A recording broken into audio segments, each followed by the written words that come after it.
Let's take a moment and talk a little bit about the effects of the New Deal. And again, the New Deal being FDR's primary social or collection of social programs in order to help kind of deal with the Great Depression during the 1930s. One of the big social effects of the New Deal is the development of the unions. Working labor unions had been around for a while, but they'd really struggled to gain a lot of traction in the United States.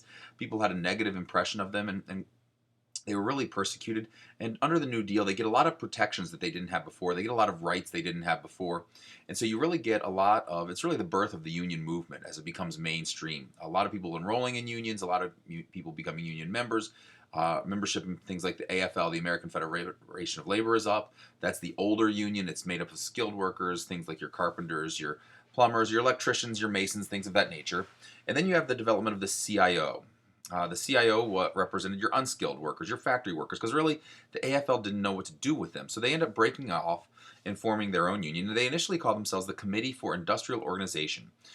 But committee sounds an awful lot like another word that Americans really don't like a whole lot, and that's communism. And in fact, there were a lot of socialists and communists in the union movement. And so there was a negative perception out there of unions. And so the CIO picks for its leader John L. Lewis, and he realizes this is really an image problem, that a lot of average everyday working Americans needed the unions, and in fact favored some of the things they fought for, higher wages and better working conditions. But they had this perception that they were filled with communists, and so this was an image issue they had. And so he decides to rename them. He convinces them to rename themselves the Congress, because what could be more American than a Congress, for Pete's sake, of industrial organizations? And they wouldn't even have to change their letterhead. Bonus. So he goes ahead, they rename them the Congress of Industrial Organizations, and they're off and running.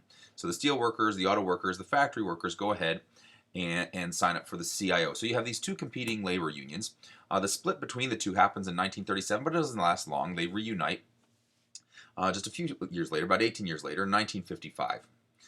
One of the only blows to the union movement, one of the things that really kind of set them back a little bit, was that the Supreme Court did go ahead and declare a sit-down strike unconstitutional. This was a method really used a lot by especially the CIO.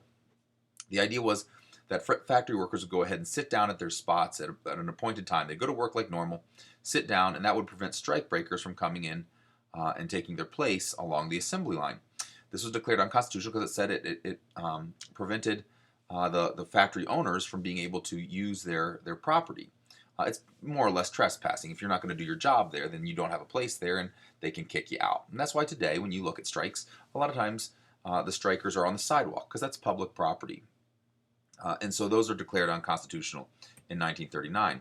Other groups that were affected, significantly, a lot of minorities really gained a lot of recognition, a lot of rights during the New Deal. African Americans especially, the first African American members to the president's cabinet were Robert Weaver and William Hastie, and this is significant.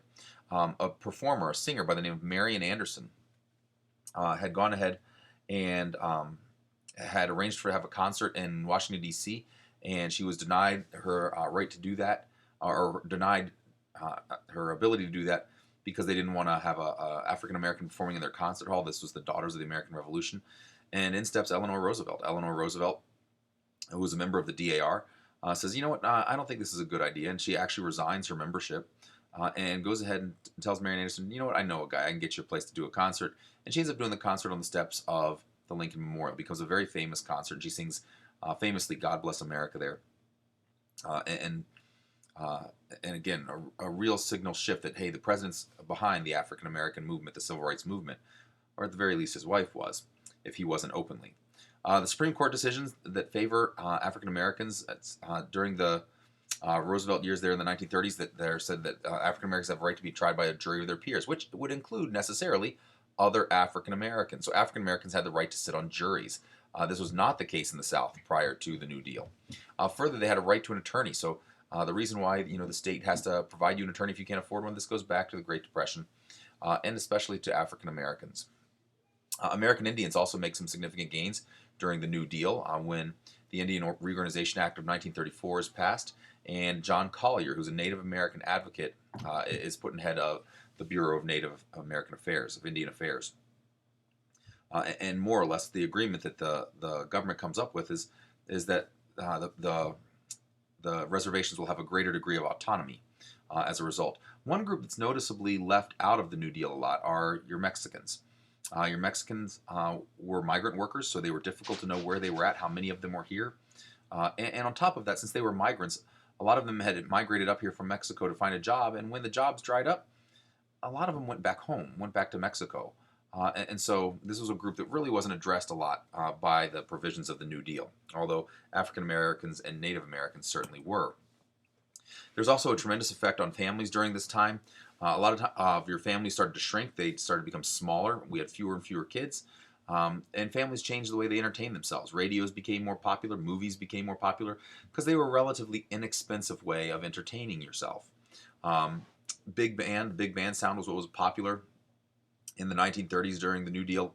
And so this was, again, one of the ways that people would entertain themselves. The entertainment industry itself afforded opportunities that hadn't been afforded before to women. For instance, a lot of your big movie stars during the 1930s were women. Folks like Betty Davis, folks like Joan Crawford were some of the first female celebrities in the country. In writing and literature, Margaret Mitchell becomes the first woman to win the Pulitzer Prize when she writes Gone with the Wind. And then Amelia Earhart becomes the first woman to solo across the Atlantic. Although Amelia Earhart is quite possibly better known for what she didn't do than what she did, she was trying to become the first person, man or woman, to fly all the way around the world. And she disappeared in 1937. And until this day, it's a mystery. We really don't know what happened to Amelia Earhart. And she's certainly very well known for that. The conclusions of the New Deal then, economically, you have increased power for unions, you have higher wages, bank deposits become insured, we have a system of social welfare, a welfare system along with Social Security. Our national debt balloons up, and this really sets a precedent that has been established for the past now almost 70, 80 years, where we have large national debts. We increase the size of our government, and that has continued to expand. And that's a trend really that has existed throughout our nation's history, but really accelerated during the Great Depression. And despite all of that, despite the larger governments, despite the larger national debt, the social welfare system, all of these things, by 1940, on the eve of World War II, we still have 7.5 million people unemployed, which is over 14% of our workforce unemployed. So by this point, the New Deal has been in effect for 8 years, and certainly unemployment has gone down.